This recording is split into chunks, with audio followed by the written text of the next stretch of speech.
Rasulullah pernah nepegah tentang kondisi Islam di akhir zaman.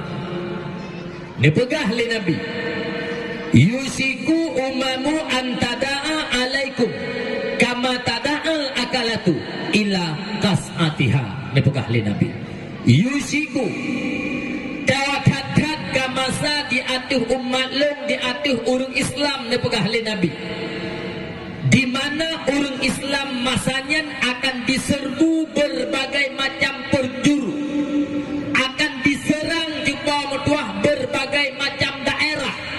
Bersih dipegah oleh Nabi lagi saboh makanan di atas meja hidangan, di mana meribeboh jarau, meribeboh mata, dijaluk, diluak, dipajuh makanan yang di dalam hidangan tersebut.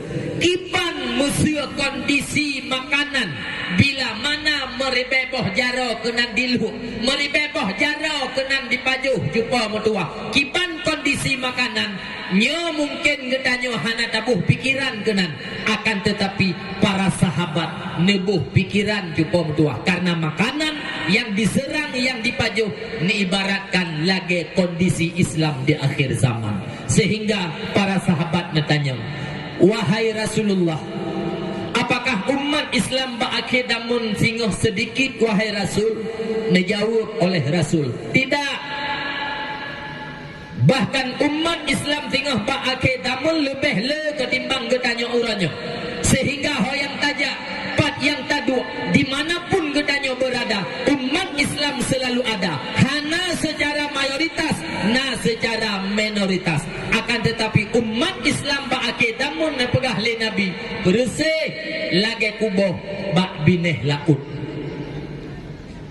Muya perle kuboh bak bineh laut begadah, hana payah kacok ember, hana payah kacok drum takut mat gadah, save dengan angin, save dengan ombak laut. Kuboh yang nampak bineh laut akan gadah gerau. Menang kapselan umat Islam berakhir damun.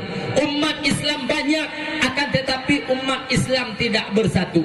Umat Islam bercerai-berai ni pegah le Nabi. Umat Islam mudah diadu domba, sehingga generasi Islam dalam pergaulannya, identitas Islam urangnya kan mulai minder, lebih condong hati kepada pergaulan dan budaya kafir. Sehingga orang Islam masanya hana saboh kunli, orang Islam kala tak pandangan, sehingga orang Islam gadah persatuan. Gadah persatuan bak orang Islam nyo akan mengakibatkan hilang kekuatan.